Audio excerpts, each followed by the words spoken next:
los asistentes. Os damos las gracias por compartir con nosotros esta tarde del día 6 de febrero, en la que volvemos a reunirnos con este inquietante capítulo de nuestra historia. Pero antes de comenzar, queremos agradecer aquí también, como en ocasiones anteriores, desde el Foro de Historia del Ateneo Escurialense a la Concejalía y Casa de Cultura de San Lorenzo del Escorial, por proporcionarnos este espacio para desarrollar nuestras actividades culturales. Como decía, fue este un inquietante momento histórico del siglo XIX, en que por un lado se trataba de la disputa por el trono y por el otro, además, de un enfrentamiento entre principios políticos opuestos. Ocurrió este conflicto a la muerte de Fernando VII en 1833, pues había dos pretendientes al trono. Uno, su hermano Carlos María Isidro, heredero legítimo según la tradición y costumbre, y otra, su hija Isabel, de 3 años, designada sucesora por su padre, quien había promulgado una derogación de la ley sálica para permitir que una mujer pudiera heredar el trono español, siendo este el motivo desencadenante de las 3 contiendas civiles que tuvieron lugar posteriormente. Para ilustrarnos y ampliarnos todo ello, está con nosotros nuestro ponente de esta tarde, don José María Fernández Ruiz, del que paso a haceros un breve resumen de su currículum, que es el siguiente. José María Fernández Ruiz nace en Madrid el 2 de marzo de 1956. Es licenciado en Derecho por la Universidad de Zaragoza. Durante 15 años ha ejercido la docencia en la Academia de Oficiales de San Lorenzo del Escorial, impartiendo materias de seguridad ciudadana, derecho penal, procesal y administrativo.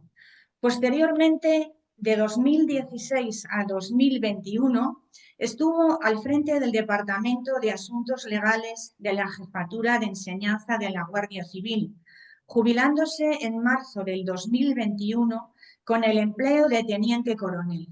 Así pues, os dejo ya con nuestro ponente, don José María Fernández Ruiz, y las guerras carlistas, conflicto dinástico, a quien ya cedo la palabra. Cuando quieras, José María. Gracias, Mercedes, por tu amable presentación y gracias a todos los compañeros y amigos que estáis hoy aquí, que creo, espero y deseo no defraudaros y por lo menos que pasemos una tarde en la que aprendamos un poco, no mucho quizás seguramente, pero bueno, con que 2 o 3 capitulillos de aquí nos llevemos claros, yo creo que me daré más que por satisfecho. Esta es la presentación que, como habéis visto, es el título de la ponencia. La ponencia, curiosamente, en un principio había puesto si era un conflicto acabado. De hecho, hay por ahí algún cartel con ello. Y lo he cambiado porque lo de conflicto acabado yo creo que sí que está acabado. De hecho, hoy prácticamente ya me lo han corroborado viendo el museo. Vamos, es un museo fabuloso lo que he visto esta tarde, ¿eh? Que por cierto, ya luego hablaremos de él. Y bueno, simplemente para delimitar lo que la historiografía oficial dice de cómo llegaron las guerras carlistas, ¿eh? Que si Isabel II, que si Carlos María Isidro, que si la pragmática, que si la ley sálica. Luego ya sacaremos una conclusión sobre este tema, a ver si fue así o no fue así, o la cuestión viene de otra manera, ¿eh? Que es lo que yo voy a tratar de exponer. No porque yo quiera exponerlo, sino sencillamente porque parece ser que fue así, ¿eh? Bueno, aquí he puesto el cuadro este de Ferrer Dalmau, del que ya cuando hablé de las guerras, la guerra de los 30 años, me declaré un gran admirador, porque es un pintor de batallas, como se le reconoce, pero además es que más que un pintor de batallas, es que primero es que pinta bien, es un buen pintor, pero es que luego se documenta muy bien a la hora de expresar en un cuadro pues un suceso histórico, como en su momento fue la guerra de Rocroi, por ejemplo, y en este momento es la batalla de Villar de los Navarros, de la que luego hablaremos un poco, cuando hablemos de la expedición real. De las fuentes de las que me voy a valer, eh, en bibliografía hay muchísima, O sea, la verdad que ahora que me he indagado un poco, bibliografía hay toda la que queramos. Entonces, me he traído, o sea, en los episodios nacionales de don Benito Pérez Galdós, sabemos que tiene 40 y tantos volúmenes, me parece que son 46, le dedica uno entero, que es el que me he traído a Zumalacárregui, y luego hay otros 5 que le dedica pues, a distintos aspectos de las guerras carlistas. No hace falta que repita de que Benito Pérez Galdós pues, es el mejor cronista que tenemos del siglo XIX en España. O sea, es algo que es una suerte la que tenemos con él. Luego aquí tenemos un autor que se llama Jordi Canal, que ha escrito mucho. De hecho, tiene un libro que se llama Las guerras carlistas. También ha participado en este otro que traigo aquí. Y este Jordi Canal es un catedrático de historia, es ahora mismo profesor en la Universidad de París. Y bueno, está muy bien documentado también. Luego, si queremos entrar en vídeos en YouTube y demás, pues ahí tenemos, bueno, por ejemplo, a mí me gusta mucho este Fernando Díaz Villanueva, que tiene un reportaje sobre las carlistadas, le llaman. No hay imágenes ni nada, simplemente él va comentando y lo hace muy bien. Luego, de Memoria de España, que tengo la colección completa, que esta en su día la publicaron, echaron los capítulos en televisión española, pues hay varios capítulos, aunque yo he puesto solamente aquí el 11, en el que tiene 2. Uno se titula Por la senda liberal y otro Viva España con honra, y prácticamente hace un resumen y algunas imágenes que pondremos o algún vídeo, pues los he sacado de ahí. Y luego en la televisión vasca han hecho una serie que se titula Una historia de Baskonia. Es una serie evidentemente muy nacionalista. Tampoco voy a criticar esto, pues simplemente es una serie nacionalista. La verdad es que está muy bien documentada. La presenta uno que se llama Alberto, mm, no me acuerdo del apellido, Santana, Alberto Santana. Y de hecho, un capítulo que se titula Las guerras del tío Tomás. Al tío Tomás es como le llamaban a Zumalacárregui. Bueno, pues tiene un capítulo precioso sobre esto, muy bien documentado y demás. Bien, y luego como cinematografía, si alguien le quiere ver una película donde casi se sumerge en esos tiempos, en aquel conflicto, pues les aconsejo la película de Santa Cruz, el cura guerrillero. ¿eh?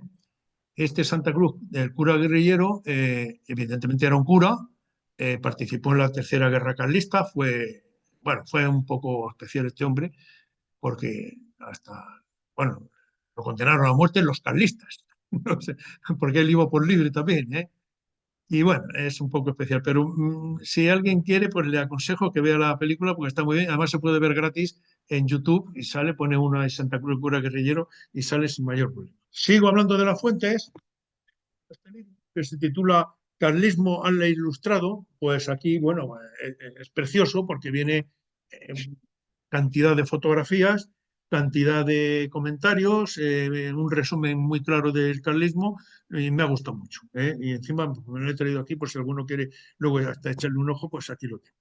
Y por último, este tomo que es de publicación reciente se titula El carlismo y las guerras carlistas, hechos, hombres e ideas. Está hecho por un tal Julio Aróstegui. Es evidente que Julio Aróstegui no puede ser de otro sitio nada más que de Granada, es de Granada. San Isidro es de Granada. Es un profesor de historia de Granada. Jordi Canal, como su nombre indica, sí que es catalán, ya he comentado algo de él. Bueno, y como dice aquí un comentarista que lo hace, dice, es obra fundamental para entender el carlismo desde una perspectiva histórica, política e ideológica. Uno de sus puntos clave es que rompe con la visión tradicional del carlismo como un movimiento puramente reaccionario y opuesto al progreso. O sea que eh, yo no voy a defender el carlismo, no voy a atacar el carlismo. Yo he sido toda mi vida apolítico, sigo siendo apolítico, pero evidentemente cuando uno habla de cosas de estas, pues a lo mejor se le tiene que escapar algo, ¿no? Pero si se me escapa algo, viene en favor o en contra, pues que nadie lo tome mal, porque lo hago con la mejor intención y la mayor objetividad.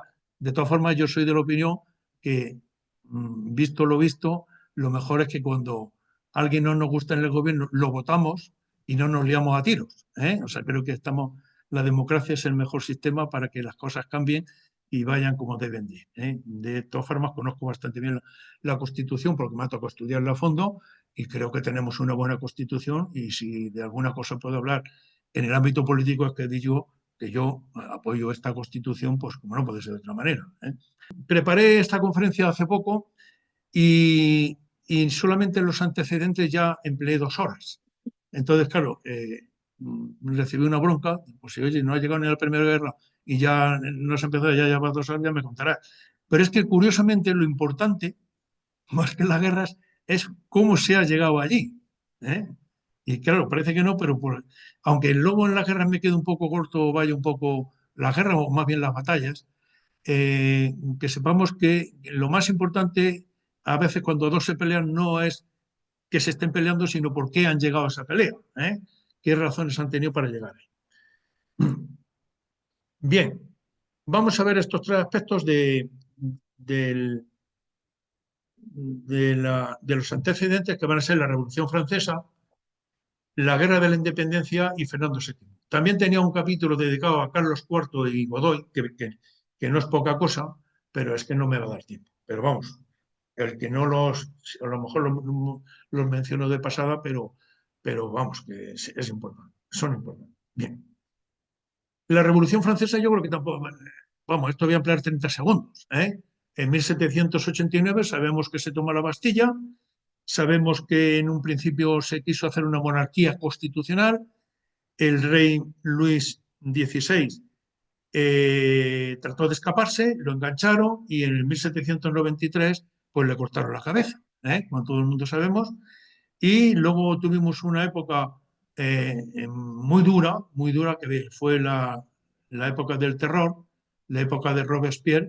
Tan terrorífica fue que hasta Robespierre le cortaron la cabeza. O sea que ahí la guillotina funcionaba más como un ventilador que como otra cosa, ¿eh? O sea, se habla de miles y miles. Por visto, 14.000 guillotinados y 40.000 represaliados. En fin, hay cifras de todo gusto. Y luego una cosa que hemos visto muy de cerca aquí en España, que fue la época napoleónica, porque vinieron aquí a implantarnos la Revolución Francesa, como bien sabemos. Bien, me vais a disculpar de que solamente ponga como referente un sitio pues muy cercano. Voy a poner como referente, lo digo porque es casi lo que está más claro, que es el País Vasco francés y el País Vasco español. Ni que decir tiene que en Francia, además del País Vasco, hay muchísimas regiones y muchísimos sitios que además también estuvieron en contra de la Revolución Francesa. Pero bueno, yo me voy a centrar más que nada, pues porque es por donde he encontrado mejores imágenes y mejores comentarios, ¿eh? Pero no quiere decir que ni en Francia ni en España los sitios concretos sean los únicos. Evidentemente esto es extensible, ¿eh? Como ahora lo iremos comentando. La Revolución Francesa, bueno, ya lo adelanto, en el País Vasco francés se recibió muy mal, ¿eh? Muy mal. Tan mal como que ahora voy a poner un vídeo de la explicación que se daba. Ciudadela de Bayona, sabiendo que estaban ante un panorama militar sumamente difícil. El Comité Revolucionario de Bayona informaba con claridad a París de que aquí solo los habitantes del Burgo de Saint-Esprit son buenos republicanos. Pero no contéis con los vascos, porque su fanatismo les dispone a favor de los españoles. Todos los vascos de la frontera van habitualmente a confesarse a España, y nuestros comandantes de los campos dicen que no se pueden fiar de ningún vasco y que se sienten en territorio enemigo.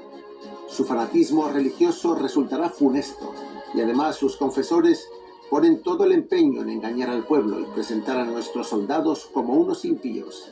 De que en la Revolución Francesa, bueno, aparte que hay mucho, porque incluso en la guerra de la Convención, que fue de España aquí se reclutó un ejército para ir contra Francia, o digamos contra la Revolución Francesa, pues luego los franceses reclutaron gente, pero los vascos no se apuntaron.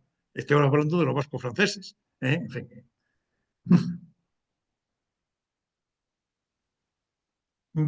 Sale bien, ¿no? Bien, acabo de decir que le cortaron la cabeza a Luis XVI. Esta es una imagen de Luis XVI. Y Luis XVI no solamente era rey de Francia, era rey de Francia y de Navarra. Eso que quede claro. Era rey de Francia y de Navarra. Y bueno, también príncipe de Andorra, como ya sabemos, ¿no? Era rey de Francia. Y este era el escudo que tenía el rey Luis XVI. Vemos clarísimamente la bandera de Navarra. Es decir, que cuando los vasco-franceses, que sabemos que hay allí 3 provincias, que son la Purdi, Zuberoa y la Baja Navarra, les llegó la noticia de que habían matado al rey, para ellos consideraron que habían matado a su rey, porque para ellos era su rey, no solamente como rey, ser rey de Francia, sino también ser rey de Navarra. Y ya llegamos a la guerra de la independencia de España. Yo aquí no vamos, porque este es un tema que necesitaría pues como mínimo 2 horas para explicar un poco, pero yo creo que todo el mundo sabemos que la guerra de la independencia, aquí llegaron, como estoy viendo, sé que aquí en la sala hay francesas, no quiero tampoco molestar, ¿verdad? No quiero molestar, pero bueno, aquí podríamos decir que más que llegaron los franceses, llegó Napoleón con un ejército a imponernos lo que ellos quisieron. Bien, yo aquí simplemente he puesto unas imágenes, resumiendo casi para confirmar mis palabras. He puesto sobre todo la carga de los mamelucos, que todo el mundo sabemos que dio lugar al 2 de mayo, donde el pueblo, no el ejército ni las autoridades, el pueblo español, en este caso el pueblo de Madrid, se levantó contra aquella invasión. También he puesto una imagen de la batalla de Bailén, donde el general Castaños, el día 19 de julio, pues derrotó al general Dupont en Bailén, en la provincia de Jaén. Y luego aquí otro cuadro de Ferrer Dalmau, que ya he dicho antes que es un pintor extraordinario, y aquí pues pinta a Agustina de Aragón, pues ya la vemos, ¿no? Y bueno, aquí 2 personajes que si no os suenan, pues aquí están. Uno es Murat. Murat fue el que mandó lo del 2 de mayo contra los españoles. Eso es que el responsable de las matanzas y los fusilamientos del 2 de mayo en Madrid fue el general Murat. Este Murat, en Francia, desde luego, es un personaje, porque llegó a ser mariscal de campo de Napoleón. O sea, Murat fue un personaje importantísimo. De hecho, se postuló para haber sido rey de España. Lo que pasa que Napoleón lo tenía muy claro, que no es el primero que lo hace, claro. Mi hermano es el que se va a ser rey de España, el otro lo voy a poner allí en Bélgica, etc. O sea que esto era lo que hizo Napoleón. Y este pues se tuvo que conformar con que lo hicieran rey de Nápoles. Llegó a ser rey de Nápoles. Pero luego, tal como fueron las guerras napoleónicas, al final volvió a Nápoles y lo recibieron los napolitanos y lo fusilaron. Y no se sabe dónde está enterrado. Sin embargo, Wellington, que es el que está ahí debajo, pues como ganaron la guerra, es sobre todo la batalla de Waterloo, y aquí en España también hizo lo suyo, de hecho arrasaron San Sebastián, lo dejaron arrasado. Pero aquí tiene un cortijo que se llama el cortijo Wellington, pero aquí en el Escorial, no hay que irse muy lejos para ver el cortijo Wellington. Claro, también nos podríamos preguntar, pero en la guerra de la independencia, Francia, ¿qué es lo que trajo? Bueno, Francia o Napoleón. Trajo modernidad, trajo progreso. ¿Qué pasa? ¿Que los españoles estaban en contra de todo aquello? Porque fue un levantamiento general. Hay quien dice también incluso que llegó a ser una guerra civil. Hombre, tanto como guerra civil, sí que es verdad que había españoles que luego se les llamó afrancesados, pero como que no. Yo creo que tampoco hay mucha duda de que la guerra de independencia en España, que en Cataluña se llama guerra del francés, fue una guerra pues, donde básicamente lucharon los españoles contra el ejército francés y luego apoyados por los portugueses y por los británicos, como bien sabemos. Y por último llegamos a Fernando VII. Voy a poner otro vídeo. He puesto un vídeo de los vascos franceses con respecto a la Revolución Francesa.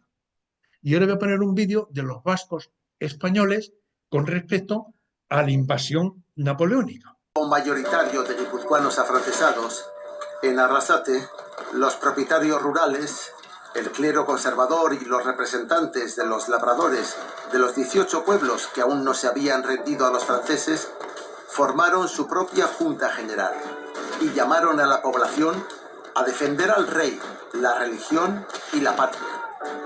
Fue en ese momento cuando nació el lema de los tradicionalistas, que movilizaría a los campesinos a luchar contra los franceses y que años más tarde se convertiría en el grito de guerra de los carlistas. En Euskal Herria ya se empezaba a definir con claridad el mapa de las futuras divisiones entre tradicionalistas y liberales, que desencadenará las terribles guerras civiles del siglo XIX. Bueno, ya vemos el panorama, ¿no? Ya vemos el panorama, que por un lado, gran parte del pueblo, no solamente los vascos franceses, estaban en contra de la revolución, y aquí en España había un sentimiento profundo dentro del pueblo, digamos, las clases más populares, en contra, no de los franceses, sino en contra de la revolución, como hemos visto. Bien, aquí tengo una foto de algo que hemos visto esta tarde en el Museo Carlista que me ha llamado mucho la atención. Y es una foto de la familia de Carlos IV. Este señor aquí gordote y tan presentable, ese es Carlos IV. ¿Eh? Les voy a comentar una anécdota de Carlos IV. Carlos IV era hijo de Carlos III. Y siendo un chaval, bueno, un chaval, ya un adolescente, iba paseando con su padre, Carlos III, y le dice a su padre, dice, hay que ver, papá, la suerte que tenemos los reyes, que las mujeres no nos pueden ser infieles. Dice, ¿y eso, hijo mío, por qué? Dice, porque una mujer que para ser infiel tendría que encontrar un hombre que fuera más que un rey. Y como más que un rey no hay, y le dice Carlos III a su hijo, dice, pero qué tonto eres, hijo. Pues sí, que porque luego se corroboró, porque da la casualidad de que María Luisa de Parma, que la vemos ahí tan pispoleta, tuvo 14 hijos y ella misma le dijo al confesor que ninguno de los hijos que había tenido era de su marido. O sea que eso parece ser que no es verdad, ¿eh? Pero vamos, de todas formas, el chiquitín ese que anda por ahí, ese que se llama Francisco de Paula, dicen que tiene la misma cara que Godoy, o sea que no es extraño. Aquí quiero llamar la atención de estos dos, que son Fernando VII, este Fernando VII, y este de aquí es Carlos María Isidro. Bueno, ese era el hermano del rey. Claro, yo creo que... Y ahí detrás vemos a Goya. Ese es Francisco de Goya y Lucientes. Lo mismo que hizo Velázquez también, que se pintó en las Merinas, pues aquí Goya también se pintó. Y aquí vemos a su oronda majestad Fernando VII. Yo creo que hay unanimidad entre los historiadores de que el peor gobernante que ha tenido España ha sido este hombre. Si cualquiera que mire un poco el devenir de la historia, como este, pues poco, porque un desastre. Un desastre su gobierno, un desastre cuando no estaba y un desastre hasta cuando se murió, que nos dejó la guerra. O sea que es que lo cumplió todo. Este hombre llegó al poder en 2 ocasiones. ¿Sale bien? Sí. Llegó al poder en 2 ocasiones. En 1808, o sea, un poco antes de la guerra de independencia, como bien sabemos, en marzo, se dio lo que se llamó el motín de Aranjuez. No voy a entrar en muchos detalles, pero bueno, consiguió cesar al rey legítimo que era entonces su padre, que era Carlos IV, a través de un levantamiento popular, a través de lo que llamamos el motín de Aranjuez, que todavía se celebra, por cierto. Y aquí, entre el padre y el hijo, pues hombre, el padre le pidió ayuda a Napoleón. Le dijo a Napoleón, oye, a ver si me echas una mano que mi hijo me ha destronado. Y dijo Napoleón, hombre, pues veniros los dos para acá que vamos a resolver el asunto. Se lo llevó a los dos para acá y vieron tontos que eran los dos. Y dijo, pues, tío, no os preocupéis que, que tú le vas a dar ahora mismo el reinado a tu hijo y tu hijo se lo va a dar ahora mismo a mi hermano y se acabó el asunto. Y eso fue lo que pasó. Bien, como ya sabemos, llegó la guerra de la independencia. Es curioso que en la guerra de la independencia los españoles nos estamos matando aquí por el rey que se llamaba el Deseado, y él, sin embargo, cada vez que ganaba una batalla, Napoleón le felicitaba. Es curioso, o sea, este hombre es que no había por dónde cogerlo. Cuando llegó en 1814 este hombre a España, después de haberse terminado la guerra, pues lo recibieron ya sabemos que se hicieron las Cortes de Cádiz en Cádiz porque era el único territorio que había quedado libre de la invasión francesa, que era donde se hizo la Constitución de Cádiz, como bien sabemos. Y, en cierto modo, la Constitución de Cádiz, una vez que se fueron los franceses, entraba en vigor porque se había hecho legítimamente. Y se dio una cosa que se llamó el Manifiesto de los Persas, en el que se lo presentaron unos cuantos diputados que eran absolutistas y le pidieron al rey que aboliera la Constitución. Y el tío, pues, pues le faltó tiempo para abolirla. O sea, que le hizo caso, a través de lo que se llama el Manifiesto de los Persas. La historiografía nos dice que después de llegar él pues, y abolir la Constitución, pues llegó lo que se llamó el sexenio absolutista. ¿Y qué pasó en el sexenio absolutista? Pues ya lo pongo ahí. Reimplantación de los privilegios de la nobleza y el clero, restauración de los mayorazgos, incluso recuperación de la Inquisición, que antes se había abolido. Por cierto, la primera ley que hicieron los franceses cuando llegaron fue abolir la Inquisición. O sea que quizá ese tema, bueno, aunque de esto de la Inquisición también podíamos hablar un largo rato, porque a lo mejor no es lo que muchas veces pensamos, porque entonces ya no había judíos conversos y cosas de esas, había otra cosa. Evidentemente había liberales entonces andando por España y no estaban contentos con la situación, evidentemente.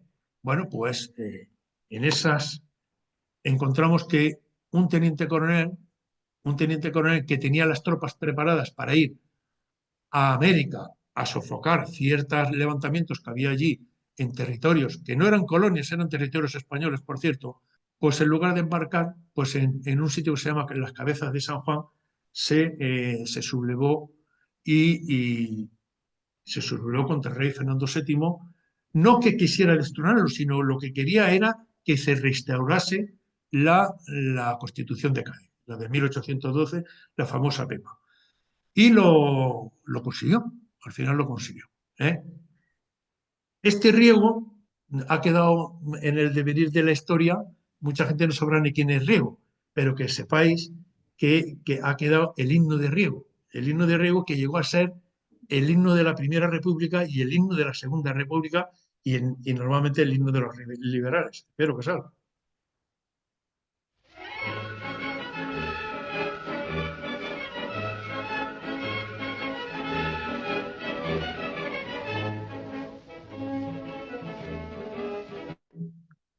Bueno, no lo voy a poner entero porque no tenemos tiempo, porque dura 2 minutos. Pero bueno, a algunos ya les sonará en tiempos de cuando eran estudiantes aquello que cantaban de si los curas y monjas supieran, ¿verdad? Algunos van a hacer así con la cabeza, pues no habré cantado yo a veces. ¿Y qué pasó? O sea, el trienio liberal pues, duró desde 1820 a 1823, evidentemente. Evidentemente en España seguía habiendo gente que no estaban en contra de los liberales, así de sencillo. Y a nivel europeo no he querido entrar en detalles, pero bueno, se puede decir que había potencias europeas que estaban en un lado y estaban en otro. Algo parecido a lo que luego pasó en la Guerra Civil y a lo que pasó incluso luego en las guerras mundiales. Ahí teníamos a Prusia, a Rusia y a Austria, que estaban, digamos, del bando de los absolutistas, y a Francia y a Inglaterra y a Portugal, que estaban por el otro lado. Pero bueno, Francia, en este año ya, cuando Carlos X, o sea, hubo una restauración monárquica y, digamos, cambiaron de turno. En Francia también han llegado a cambiar y nos mandaron lo que se llamó los 100.000 hijos de San Luis, que yo, según he leído, parece ser que venían 65.000 de Francia y otros 30.000 se pusieron de España. O sea, que en realidad no eran 100.000, sino que eran 95.000. Pues bueno, para el caso da igual. El caso que entraron en España los 100.000 hijos de San Luis al mando del duque de Angulema y pues pusieron otra vez a Fernando VII a derogar la Constitución de Cádiz, que la había tenido que la había tenido que jurar, no lo he dicho antes, porque cuando el trienio liberal le dijo a los que le dijeron que tenía que jurar la Constitución, dijo, caminaremos todos por la senda constitucional y yo el primero.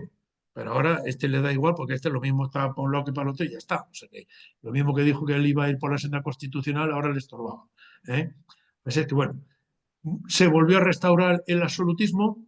O sea, vamos a ver, el fin del trienio liberal es cuando llega la década ominiosa, o sea, es en el 1823, es que tenía Entonces se abole la Constitución de Cádiz y se vuelve a instaurar el antiguo régimen. Esta década seguirá, lo dice la historiografía, la década ominiosa, desde luego que fue ominiosa.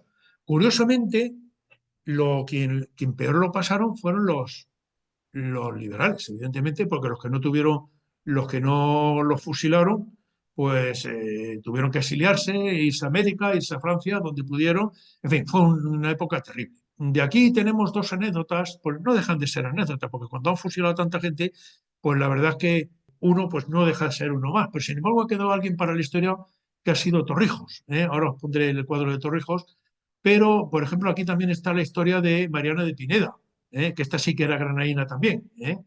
Esta era granadina y esta no la fusilaron, la murió a garrote vil, por haber tejido una bandera liberal y demás. O sea, esto es simplemente para que veamos a veces cómo estaban las cosas en aquellos tiempos.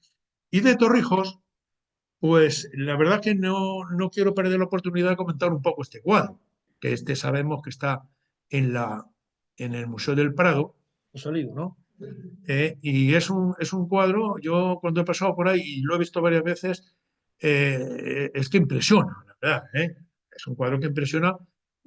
Y no es que sea muy realista, aunque parece que es realista. No es muy realista, voy a decir por qué.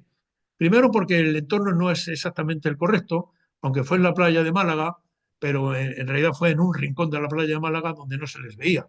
Y no los fusilaron de pie, sino que los fusilaron de rodillas. Y evidentemente alguien que lleva 7 o 8 días en un calabozo por ahí de malas maneras, pues luego no está tan impecablemente vestido y afeitado y tan limpio como están estos. El pintor que hizo esto, que se llamaba Antonio Gisbert, lo hizo 50 años, porque esto me parece que se hizo en 1880 o por ahí. Me parece que en 1888, a instancia de Sagasta, que le encargó que hiciera este cuadro, precisamente, que es una especie de homenaje al liberalismo. Podríamos estar media hora hablando de ese cuadro, porque la verdad es que él se lo merece. Y aquí, bueno, pues el que está ahí en medio con los brazos abiertos es Torrijos, que era el general Torrijos, que desembarcó en la playa de Málaga con la idea, pues eso, volver a poner la Constitución y todas esas cosas, y lo pillaron, porque este hombre, Fernando VII, tenía espías por todos lados, y lo pillaron y tal como lo pillaron, pues ya sabemos lo que pasó. Resulta curioso, ¿no? Pero donde más oposición tenía Fernando VII no era por el bando de los liberales, sino era por el bando de los absolutistas. Cuesta creerlo, ¿no? Pues era así.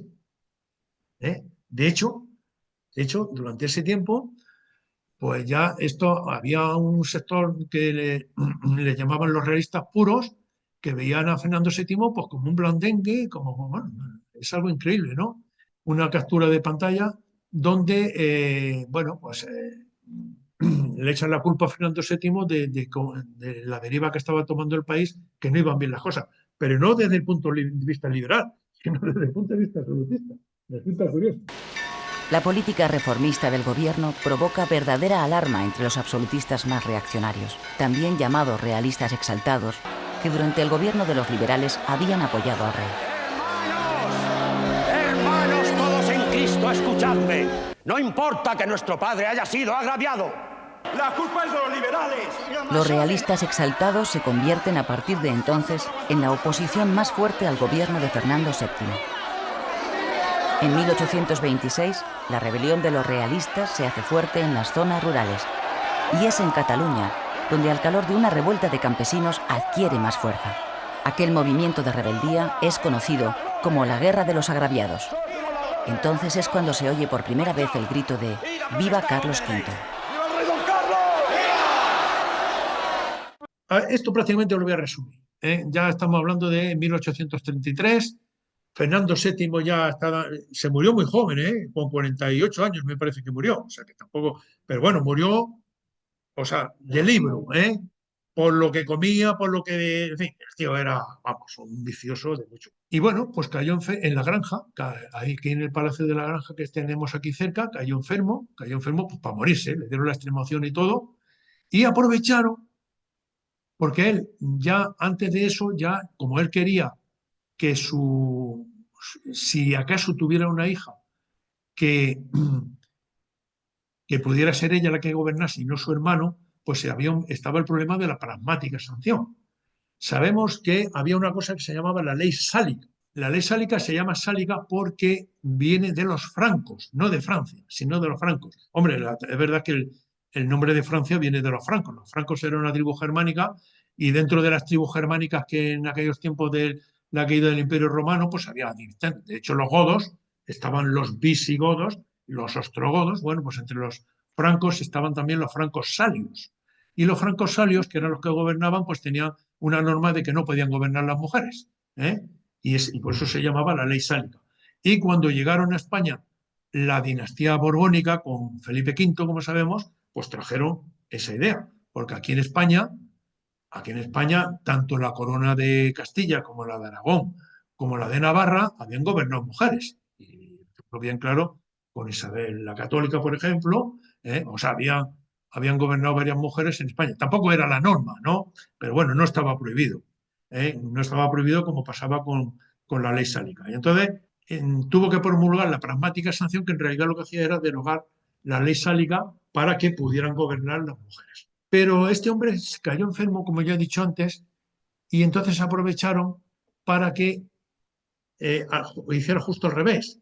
Consiguieron que Fernando VII firmara un decreto derogando la pragmática sanción.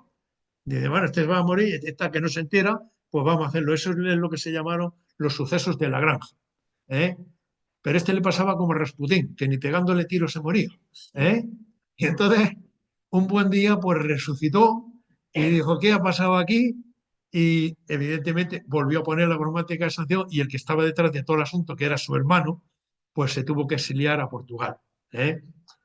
Se tuvo que ir a Portugal y ya luego, ya desde allí, pues ya sabemos lo que se exilió a Portugal y el 29 de septiembre de 1833 pues muere Fernando VII. Y evidentemente ya tenemos la guerra carlista. Evidentemente, ¿dónde pueden empezar las guerras carlistas? Pues donde tienen que empezar. En Talavera de la Reina. Todo el mundo piensa, no, pues empezaron en el País Vasco. Pues no empezaron en el País Vasco. O en Navarra, ¿no? O en Morella, o en el Maestrazgo. No, empezaron en Talavera de la Reina. De hecho, hay una placa en Talavera de la Reina, que es esa foto que estáis viendo ahí, que se hizo en el 2008, lo que era la comunión tradicionalista carlista, que se supone que es la que ha seguido, porque hay un partido carlista también, que no lo perdamos de vista, que ese es autogestionario, independentista, socialista y no sé cuántas cosas más. Evidentemente es justo todo lo contrario de lo que ha sido el carlismo, pero bueno. Y ahí un tal Manuel María González, que era administrador de Correo, comandante del 15 Batallón de los Realistas, que ya antes he hablado de ellos, fue el primero en proclamar a Carlos V, porque hubiera sido Carlos V, como el rey de España. Este duró un año menos, o sea, lo fusilaron rápidamente, evidentemente, o sea que este pronunciamiento no duró nada. Bien, y ya entramos en las guerras. Voy a empezar, digamos, con lo peor. Los historiadores hablan de que hubo como unos 200 enfrentamientos. Evidentemente, estos 200 enfrentamientos no fueron 200 batallas. Había muchas escaramuzas, emboscadas, cosas de ese tipo, donde moría gente, evidentemente. Pero bueno, batallas, menos, no pocas. Ahora pondré algunas. Pero bueno, más o menos unos 200, pero evidentemente estas cosas, pues en aquellos tiempos y la forma que se hacían las cosas, pues es un título aproximado. Más de la mitad, por cierto, se hicieron en la Primera Guerra Carlista, que fue la peor. Hubo 3, ahora veremos. La Primera Guerra Carlista, que empezó en 1833, casi digamos que terminó en 1839 con el abrazo de Vergara en un sitio, pero hasta 1840 no terminó, cuando en Morella pues ya se terminó con Cabrera. Una Segunda Guerra Carlista, que hay muchos autores que no le consideran guerra carlista, luego lo veremos. Fue entre 1846 y 1849, solamente, o sea, no se dio ni en el País Vasco, ni en Navarra, ni en el resto de España, salvo en la zona de Cataluña y en, bueno, parte de Aragón y el Maestrazgo y norte de Valencia, pero muy poco, o sea que no. Y la Tercera Guerra Carlista, que es la que más recuerdo ha dejado, que se dio entre 1872 y el 76. Y aquí coincidió con una época de la historia de España bastante convulsa, como ahora veremos. Causas de las guerras. Pues evidentemente la causa principal es que gran parte de la población española pues no venía con buenos ojos ciertas cosas que venían sobre todo de Francia, que ya sabemos que la Revolución Francesa revolvió todo el continente europeo en ideas y demás. Bueno, por si no lo sabéis, cambiaron hasta los nombres de los meses.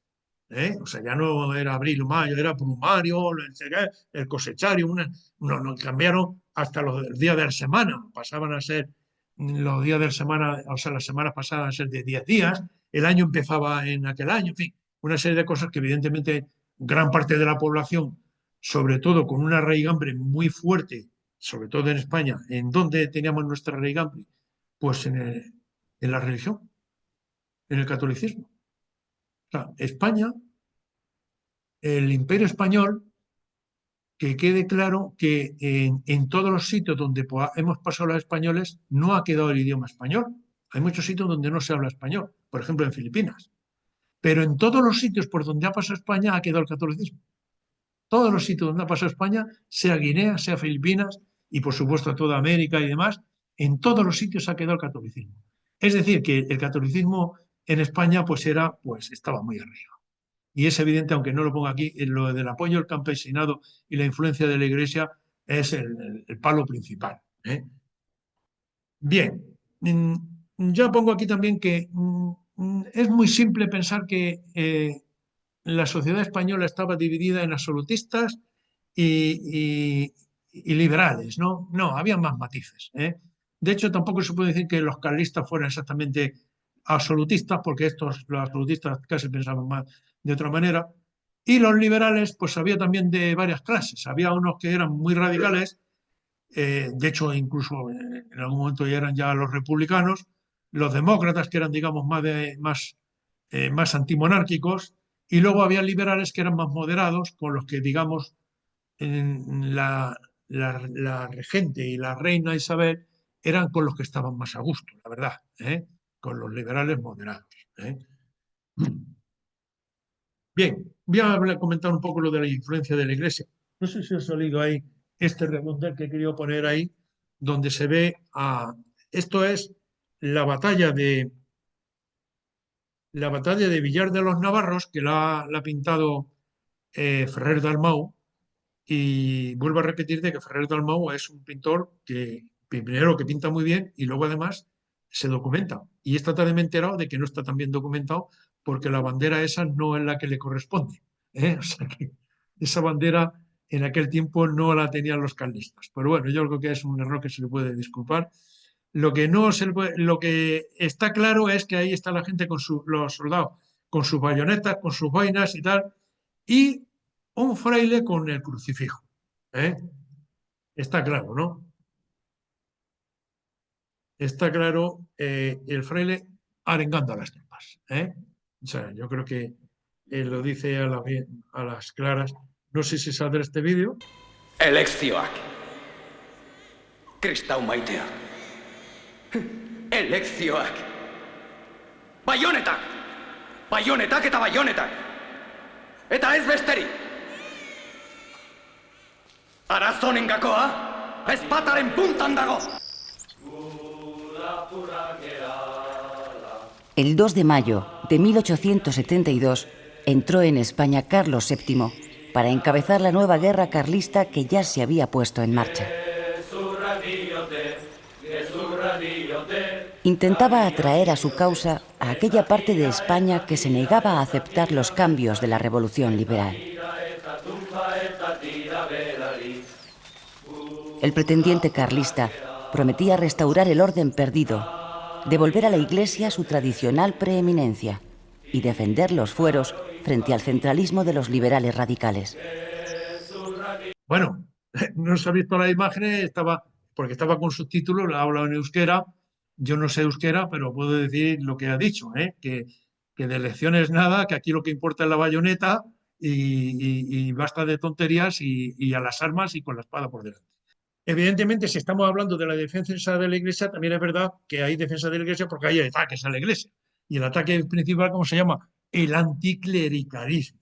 Es evidente. ¿De dónde viene el anticlericalismo? Pues evidentemente, pues actuaciones que se hacían a nivel popular y sobre todo a nivel oficial desde las instituciones, pues que la gente del pueblo pues las vieron mal. Las vieron mal y eso fue también un gran balón de enganche para el carlismo. La desamortización de Mendizábal, que fue en 1836, bueno, duró más de 2 años, pues lo que hizo fue quitarle los bienes a la iglesia, básicamente lo que se llamaba las manos muertas, pensando, pues esta gente no da producción en estos sitios, vamos a subastar estas tierras, estos monasterios, estos sitios, se los damos a gente que la haga producir y ganamos doblemente, porque por un lado ganamos con el dinero que nos paguen por ello y luego, como serán tierras que produzcan, pues la cosa pues no salió. No salió porque sí que es verdad, pero que les quitaron las tierras a la iglesia evidentemente se revolvió contra eso, y lo que estaba antes en manos de la iglesia pasó a manos, pero no a manos de gente que lo hiciera producir, pasó a manos de gente que tenía dinero, que lo que menos pensaba también era hacerlo producir, y aquello de hecho pues no ganaron en ese sentido. O sea que pasaron de la iglesia a los terratenientes. Y ciertas labores que hacía la iglesia pues dejaron de recibirlas, como tener hospicios, tener hospitales, tener cosas de esas, pues, o sea que el pueblo en ese sentido salió perdiendo. La expulsión de los jesuitas también fue un palo, visto desde el mundo.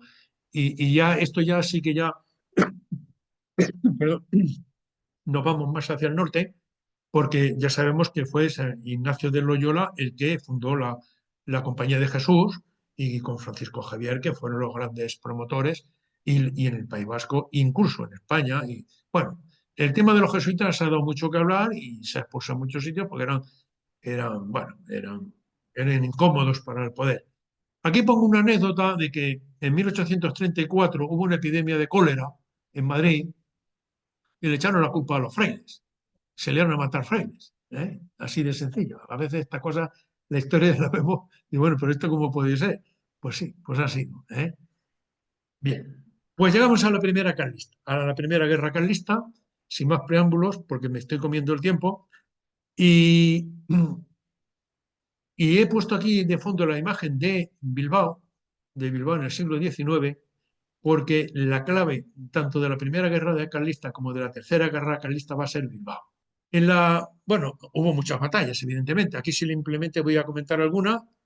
La batalla de Mendigorría, Mendi quiere decir monte, gorri es rojo, pues monte rojo. Es que tenemos que sacar el B1 en euskera.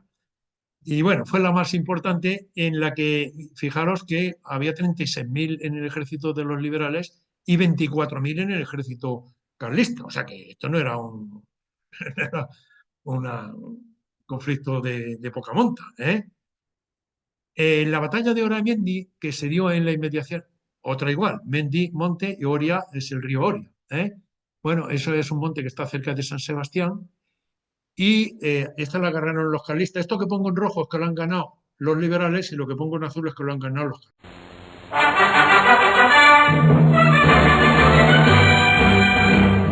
Por Dios, por la patria y el rey, lucharon nuestros padres. Por Dios, por la patria y el rey, lucharemos nosotros también. Lucharemos todos juntos de unión, defendiendo la bandera de la santa tradición. Lucharemos todos juntos en unión, defendiendo la bandera de la santa tradición. Cueste lo que cueste, que ha de conseguir, que no cuenta roja desde Madrid. Por Dios, por la patria y el rey, lucharemos nuestros padres. Por Dios, por la patria y el rey, lucharemos nosotros también. Ese es el himno de los carlistas, que se llama el himno de Oramendi, que salió de aquí. Y voy a comentar por qué salió de aquí. Es curioso. Porque había un batallón de ingleses en San Sebastián. Había un batallón, y los carlistas la tomaron con ellos. Pero la tomaron con ellos, más que no dejaron ni uno vivo. Y llegaron al campamento donde ellos tenían su acometida, su comida, sus cosas, y se encontraron unas partituras de música, lo único que estaba era la música. Y dijeron, y se la quedaron, y mira por dónde aparece el himno de los carlistas, que se lo quitaron a los ingleses en cierto modo. ¿A qué no sabéis esto? Y voy a comentar evidentemente la expedición real. La expedición real, de hecho, este cuadro forma parte, porque es la batalla de Villar de los Navarros, que formaba parte de la expedición real. La expedición real empezó muy bien porque iban ganando, iban a Madrid en 1837 y no llegaron a entrar en Madrid. No llegaron a entrar en Madrid. Allí le sabéis quién estaba esperando Espartero. Mejor dotado, no se sabe, bueno, se sabe, hay varias teorías de por qué no llegaron a entrar en Madrid. Parece ser que había un acuerdo entre la regente, Cristina, y Carlos, en el que ella le iba a recibir bien para que fuera él el rey, porque no estaba contenta con los liberales, no estaba con los moderados, sino que estaba, digamos, con los que eran los más radicales y prefería estar con los... Y dijo, pero luego resulta que se pusieron los moderados y cambió de idea y bueno, y no lo recibieron en Madrid. Y la expedición real pues se fue por donde vino. Bueno, no se fue por donde vino, se fue por otro sitio, pero incluso se fue desmoralizada, perdiendo batallas, como por ejemplo la de Aranzueque, y esto pues, fue prácticamente el final de la Primera Guerra Carlista. Aquí he puesto un mapa de las zonas donde el carlismo estaba muy implantado. Ya vemos que son parte de Cataluña, la zona de Aragón y el Maestrazgo, Cataluña, el País Vasco y Navarra, y prácticamente todo el norte de España. Hubo otra expedición que, si la veis ahí, que está punteada, que es la de Miguel Gómez. Y este Miguel Gómez, que era otro general, se paseó por toda España y no le fue mal, porque es que regresó con 3.000 voluntarios más. O sea, para que veamos entonces cómo estaba la situación en España. Se paseó por toda España. Sí que es verdad que andaban persiguiéndolo y tal, pero tampoco tuvo mayores problemas y regresó encima con 3.000 voluntarios. Bien, pues vamos a ver ya a la gente que participó aquí en esta historia. Evidentemente aquí pongo la imagen del principal actor, que es Carlos V, según los carlistas, que no llegó a gobernar en España, aunque sí que gobernó en algunos sitios. Se llamaba Carlos María Isidro de Borbón, y quedó como Carlos V. Bien, curiosamente murió en el exilio, pero abdicó en su hijo. Luego lo veremos en la Segunda Guerra Carlista. En el manifiesto de Abrantes, que ya antes lo he comentado, fue un manifiesto que hizo desde Portugal, en el que él se declaraba, o sea, que no rendía, no reconocía a su sobrina Isabel II como la reina de España, sino que él era el legítimo rey. El manifiesto de Abrantes también vale la pena leerlo porque está muy bien escrito y tal, pero bueno, evidentemente no ha pasado la historia como ser el que le dio la legitimidad. Bien, y si de alguien no nos tenemos que olvidar es de este señor, el tío Tomás. El tío Tomás era como le llamaban sus soldados, que era Zumalacárregui. Si no me da tiempo a hablar de más cosas, he hablado de Zumalacárregui, yo creo que la conferencia la doy por buena. Zumalacárregui fue un destacado militar español, y lo he puesto a propósito, porque es que ahora mismo resulta que en algunos sitios le han quitado lo de español. Pero vamos a ver, si fue un militar español, le guste o no le gusta a algunos, que es que no le gusta a algunos, pero fue un destacado militar español. Es que, curiosamente, Zumalacárregui fue un gran general. Él era militar del ejército español, era capitán archivero. ¿Qué pasaba? Este hombre es de Ormaiztegui, que es un pueblo que está entre Zumárraga y Beasain, en lo que es el Goierri profundo de la provincia de Guipúzcoa. En Ormaiztegui, por cierto, es donde están los autobuses Irizar. Hay una fábrica de autobuses allí. Si veis un autobús Irizar, es de este. Y es allí también donde está el museo de Zumalacárregui. Bueno, pues este era un militar español. Era capitán. ¿Y por qué era capitán archivero? Porque en su pueblo, su padre era una especie de notario, por no decir que era notario. Estamos hablando de tiempos donde más del 90% de la población era analfabeta.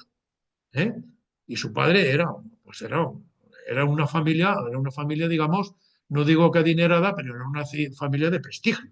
De hecho, tuvo 4 hermanos curas, y tuvo un hermano que se llamaba Miguel, que fue un auténtico prócer. De hecho, participó, o sea, su hermano Miguel llegó a ser diputado general de Guipúzcoa, llegó a participar en la confección de la Constitución de Cádiz, vamos, justo lo contrario. O sea, si Zumalacárregui fue un gran general del ejército carlista, su hermano Miguel fue un gran político del bando isabelino. O sea, es que es curioso, ¿no? Pero es así, ¿eh?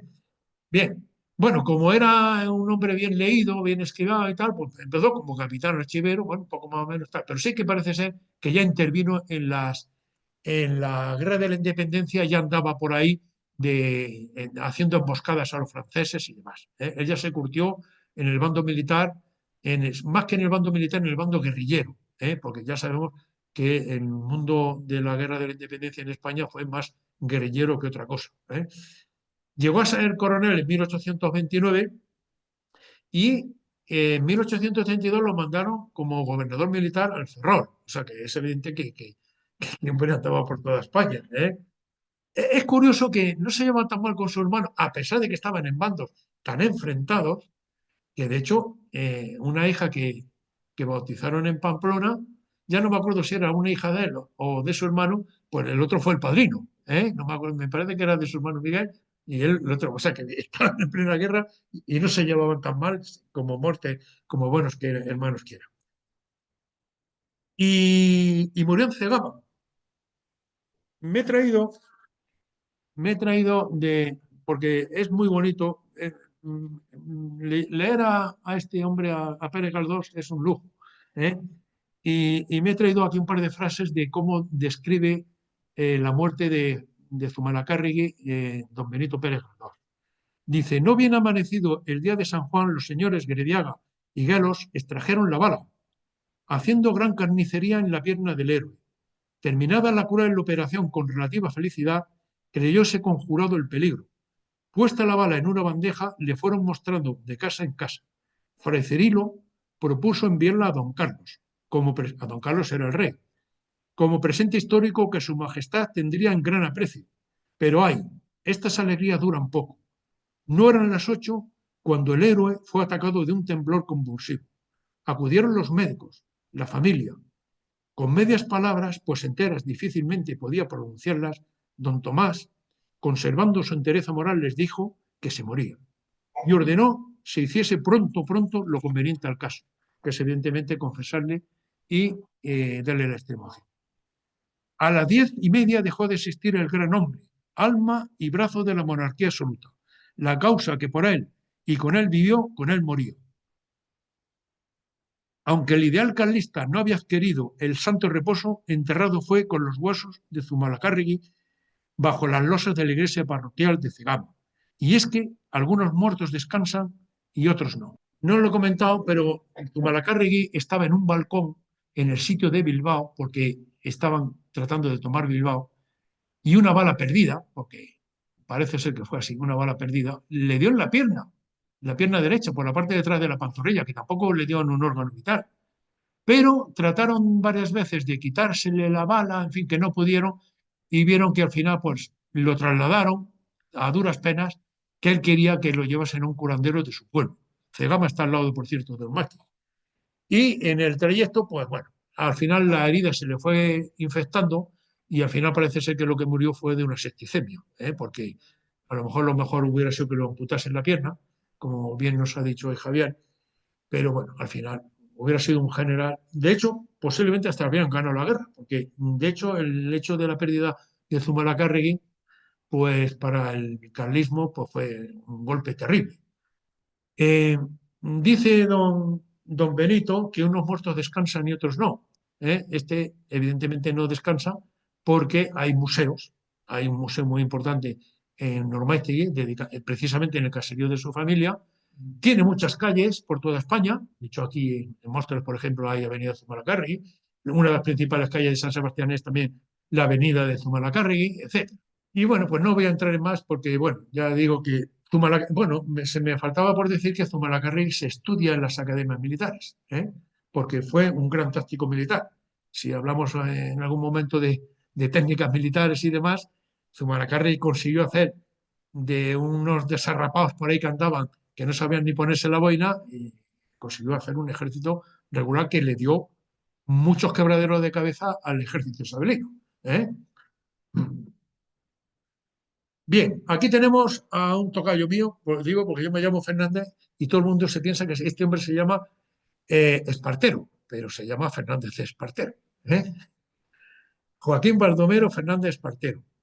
Este es otro personaje. Este es el que, digamos, terminó con la guerra carlista, en cierto modo. Bueno, es un personaje de todo el siglo XIX, de todo el siglo XIX, porque incluso cuando España, sabéis que después de 1869 o 1868 se quedó sin reina, pues le propusieron a él ser rey.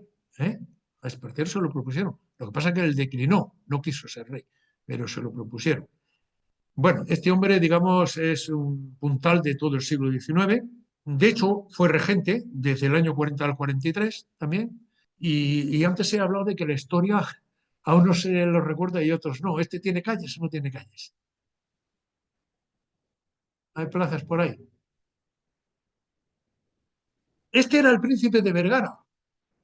Bueno, tiene el caballo que es muy famoso por sus atributos, ¿verdad? El Logroño. Bueno, este era el príncipe de Vergara y este título se lo otorgó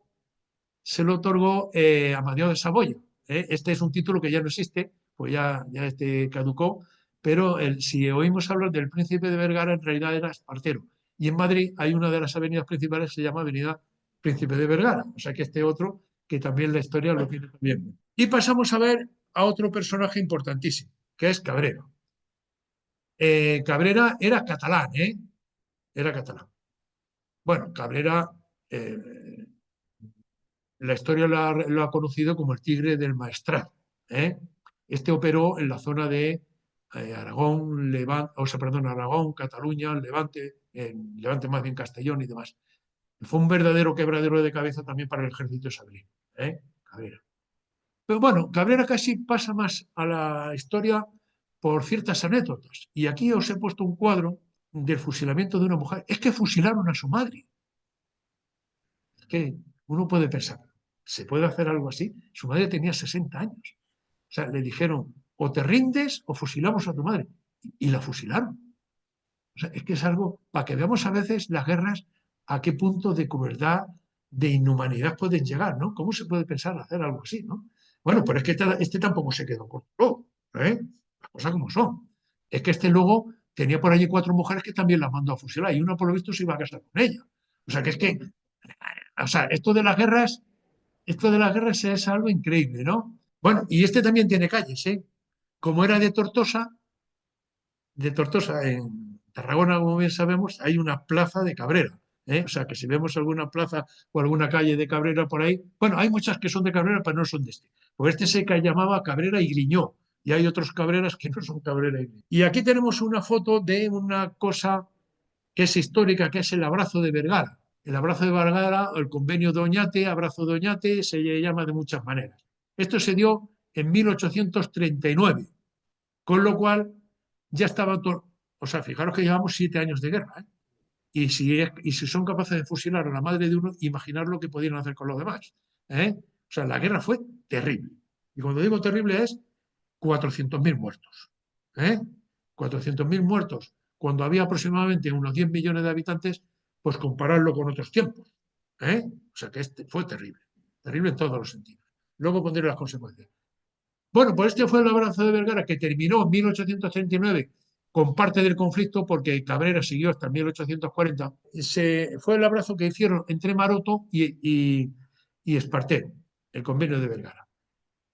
La verdad es que se terminó, pero no contentó ni a Carlos V, no le pareció bien, porque prácticamente le pareció una rendición, ni al gobierno de Madrid tampoco le pareció bien, porque allí se presentó Espartero no con un triunfo, sino con un acuerdo en el que prácticamente no era un triunfo, porque se habían respetado los fueros y además a los oficiales y mandos del ejército carlista se les integró en el ejército normal. O sea que tampoco fue, en fin, hubo indemnizaciones y demás. En fin, es que la historia a veces también hay que intentar entenderla en sus justos términos, porque después de 7 años, un conflicto como este, donde están matándose la gente tanto, yo creo que ya está todo el mundo con ganas de que se termine. Y yo creo que este abrazo pues, fue, que por cierto se ha estado celebrando hasta hace poco. Yo estaba allí, yo que estaba allí. Estaba allí vigilando aquello, por cierto. Es curioso, pero eso se ha estado celebrando. Pasamos a la Segunda Guerra Carlista. La Segunda Guerra Carlista, que se dio entre el 46 y el 49, que algunos, como ya he dicho antes, tan apenas la consideran guerra carlista, solamente se dio en la zona catalana, y aquí teníamos lo que se llamaba la guerra de los matinés, que no eran matinés, que eran los madrugadores, matinés en catalán, que era que hacían asaltos por la mañana a los cuarteles, les pegaban allí 4 tiros, mataban a algunos si podían y tal, y salían corriendo y en eso se quedaba la cosa. Quitando los combates estos de Berga y Solsona, que se dieron en el 48, pues ya no hubo más. Pero, claro, aquí hay 2 protagonistas, yo he traído aquí 2 protagonistas, digamos, de alto standing, a la propia reina Isabel y a Carlos VI, que era hijo de Carlos V, evidentemente. La reina Isabel, como ya sabemos, nació en el 30, murió en el exilio después del año 68, que le mandaron fuera de España.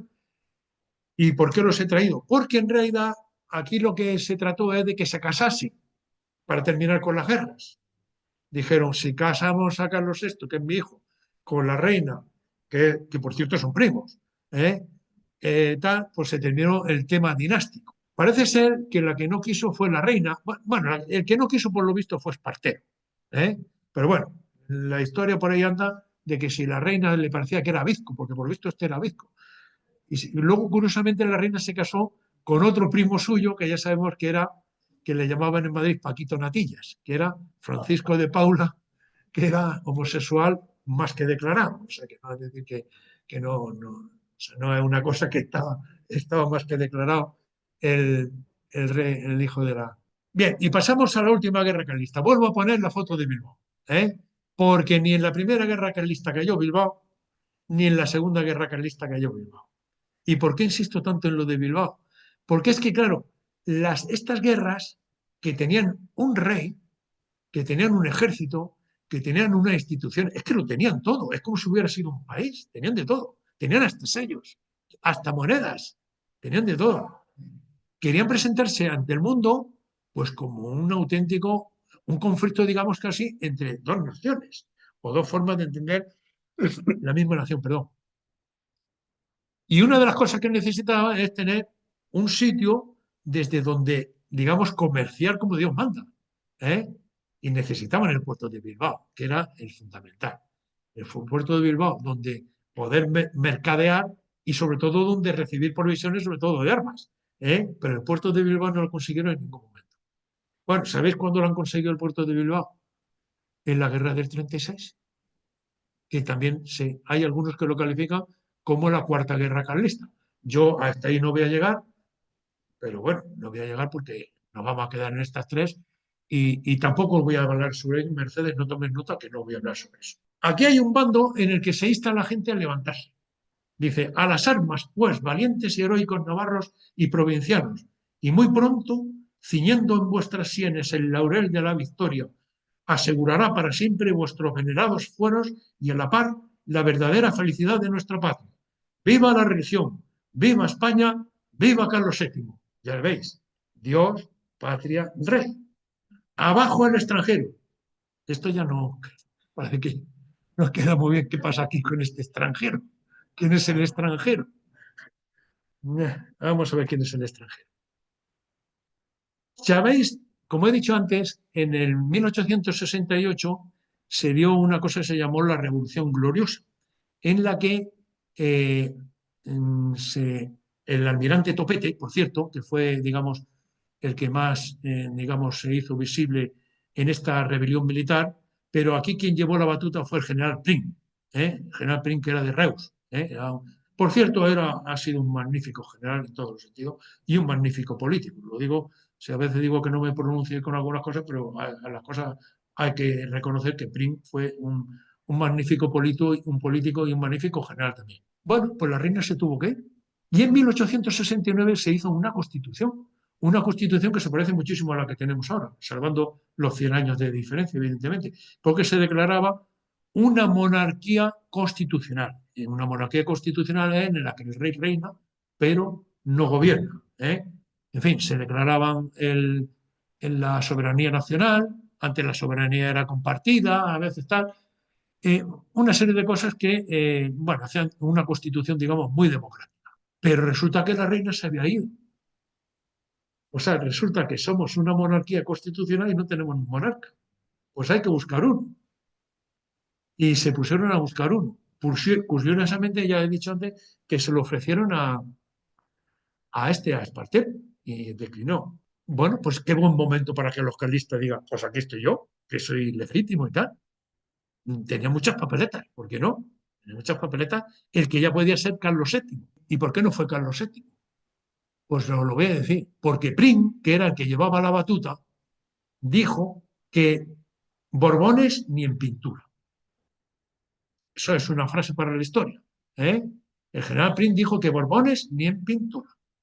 O sea, hubo otro que se postuló también, que era el duque de Montpensier, que por cierto era el padre de María de las Mercedes, que fue la que luego se casó con Alfonso XII, que este había matado a otro en duelo y tomó fama por el tema del duelo y tal, y en fin, lo descartaron, porque tampoco tener un rey así en este plan, pues como no, y más en estos tiempos. Y bueno, hubo otro también alemán, pero bueno, al final echaron mano de Amadeo de Saboya, como todo el mundo sabemos, que Amadeo de Saboya pues reinó muy poco. Amadeo de Saboya, pues el hombre llegó a España. Este es el extranjero, que me han dicho. Claro, este es el extranjero. Claro, ahora resulta que los carlistas, que son ellos los que se consideran legítimos, que no se quieren sumando, y ahora bueno, estos de Madrid y se traen a un rey de Italia, que por cierto le llamaba el hijo del carcelero del Papa. ¿Cómo que el carcelero del Papa? Sí, porque su padre, que habían estado, bueno, en las guerras en 1870, muy recientes, cuando la independencia, perdón, no, la unificación de Italia, el último bastión que tuvieron fue asaltar, digamos, los territorios vaticanos. Y ahí estaba el padre de Amadeo de Saboya, precisamente asaltando, no defendiendo. O sea, y curiosamente algunos carlistas estaban defendiendo al Papa, o sea que para que veamos a veces las cosas. Bien, entonces este era el extranjero, Amadeo de Saboya. Claro, ya lo he dicho, en 1872, el 21 de abril, pues estalló la Tercera Guerra Carlista. Muchos motivos tendrían ellos a saber, pero dijeron, bueno, pues para que traigan un rey de fuera, para que esto siga el camino que va y demás, pues para eso estamos nosotros, y se proclamó esta Tercera Guerra Carlista, que también fue muy dura. En el 1873 ya sabemos que se hizo la Primera República. ¿Y por qué vino la Primera República? Pues evidentemente porque Amadeo de Saboya dijo: ahí os quedáis. Se pensaba que Dios venía aquí a estar al cuerpo de rey. Cuando llegó a España, lo primero que se encontró fue el funeral del general Prim. Imaginaros qué recibimiento. Y Prim precisamente había sido su principal valedor.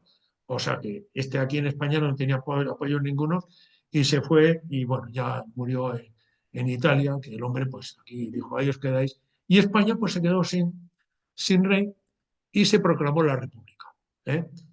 Bien, la Primera República, evidentemente, yo creo que no hay nadie que dude de que fue un auténtico desastre. La República, aquí nos liamos a tiros unos contra otros, las guerras cantonales, por cierto. Ahí en Cartagena se liaron a cañonazos con los se ofrecieron hasta ser un territorio norteamericano y todo. Bueno, los de Jaén le declararon la guerra a los de Granada, los de Dos Hermanas a Sevilla, fue un desastre total. Y al final, pues llegó en 1874 el general Martínez Campos y dijo: hasta aquí hemos llegado, dio un golpe de Estado y restauraron la monarquía en Alfonso XII, como bien sabemos. Bien, y en 1875, en enero, Alfonso XII entró en Madrid y en 1876 terminó la Tercera Guerra Carlista. Aquí os pongo algunas batallas que son la de Oroquieta, el sitio de Bilbao, que no fructificó, esta batalla de Abárzua, que sí que la ganaron ellos, la de Treviño también la ganaron los liberales, y la de Lácar, que la voy a comentar ahora mismo. La batalla de Lácar se dio muy cerca de Estella.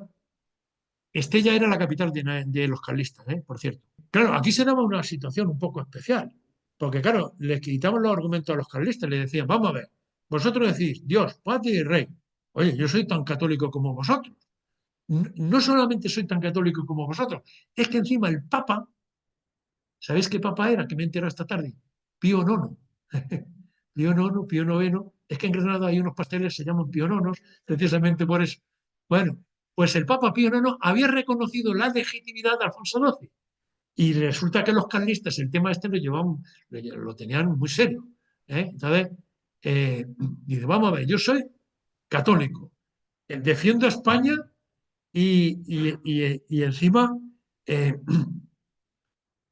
soy el rey legítimo y encima soy católico. ¿Vosotros de qué vais? Bueno, pues no terminó ahí. De hecho, en la batalla de Lácar, si no ponen los pies en polvorosa, si no se lo cargan, lo hubieran apresado. Esta batalla de Lácar la ganaron los carlistas, e intervinieron los dos reyes. Los dos reyes, me estoy refiriendo a Carlos VII en este caso y a Alfonso XII. Este era Carlos VII, ya que estamos hablando de personajes, se llamaba Carlos María de Borbón y Austria este. También aspiraba a ser rey de Francia, como el título de Carlos XI, y ser rey de Navarra, que ya hemos visto antes que con la Revolución Francesa les quitaron el reino de Navarra, como Carlos VI de Navarra. Ninguna de las tres cosas le salió. Le podía haber tocado un reintegro, pero bueno. Y aquí tenemos a Alfonso XII, que fue considerado el pacificador. Bueno, no voy a entrar en muchos detalles porque ya terminamos las guerras en el 76, estaba él, por eso se llamaba el pacificador, también le tocó la pacificación. O sea, teníamos también guerra en Cuba, la guerra de los mambises, una guerra de 10 años, por cierto, que luego... Por cierto, no he dicho una anécdota que pasa para la historia, no sé si me puedo ir para atrás. Lo digo porque vale la pena a veces recordar ciertas cosas. Este era Carlos VI, que ya sabemos que era el que habían propuesto para que se casase, que tampoco la cosa fue a más. Bueno, pues este le prometió el gobierno de los Estados Unidos, que estaba recién formado, le prometió ayudarle con dinero y con más cosas si llegaba a ser rey, que le diera Cuba a los Estados Unidos. Los americanos tenían puestos los ojos en Cuba hacía mucho tiempo. Y ya sabemos lo que pasó en Cuba. Los americanos tenían puestos los ojos en Cuba desde hacía mucho tiempo. Bueno, pues este tuvo digamos, la valentía y, digamos, el aplomo de ser, y le dijo que prefería vivir en el exilio antes que partir su patria. Eso fue la contestación que él le dio a los americanos, por cierto, al ministro de Asuntos Exteriores de Estados Unidos. O sea que esto en su haber le debe de costar y no está de mal que se lo digamos. Bueno, pues hemos terminado ya las tres guerras carlistas. Bueno, no voy a entrar ya hablando de reyes, tenemos aquí también a Amadeo de Saboya, que ya hemos visto antes más o menos de qué iba. Hubo un momento que prácticamente teníamos tres reyes. Teníamos a Amadeo, teníamos a Carlos VII y teníamos a Alfonso XII. Bueno, aquí tenemos a Dorregaray, que fue un gran general carlista, a Serrano, que en la calle Serrano es de él, Martínez Campos, que ya he dicho antes que dio esto, Fernando Primo de Rivera, este fue el que terminó la guerra. Este no era el Primo de Rivera de la dictadura, este Primo de Rivera era en realidad tío de Miguel Primo de Rivera, era tío de él. Porque estas cosas no se deben de volver a dar, y yo creo que todo el mundo estamos de acuerdo. Si no está de acuerdo con lo que gobierna, votamos a otro y se acaba. Pero no es porque liarse a tiros. Yo por lo que creo que es así. ¿Por qué? Porque luego las consecuencias son terribles. Elevados costes humanos. Esto lo he resumido, pero bueno, se puede haber puesto 3 páginas. Miles de personas murieron en combate, miles de personas murieron por hambre y miles de personas por enfermedades. Muchas familias quedaron desplazadas por todo este conflicto. El país se hundió en la miseria económicamente. Se suprimieron los fueros, que tampoco es que la supresión de los fueros vascos al final se hizo lo que se llamaron los conciertos económicos, que fue una forma, digamos, de sustituir una cosa por otra. Pero bueno, y sobre todo las zonas rurales se empobrecieron muchísimo. O sea, esto de las guerras carlistas, pues la verdad que no fue. Y creo, aquí pongo lo de los museos, hay 3 museos, este es el museo de aquí, si queréis verlo, lo aconsejo, que por cierto ha estado aquí, se ha ido hace un ratillo Carlos Urcelay, que es el dueño del museo. Entráis en la página del museo y él ahí tiene puesto el teléfono y todo, y si se organiza un grupo que no es muy numeroso, os lo enseña. La verdad es que es maravilloso. Empecé con una frase diciendo que hay que aprender la historia, porque al final la historia vivimos de ella y somos fruto de ella, pero también hay otra frase que dicen que la historia se repite, y lo cierto es que de sus lecciones no se aprovechan o no las aprovechan. Así es que la atención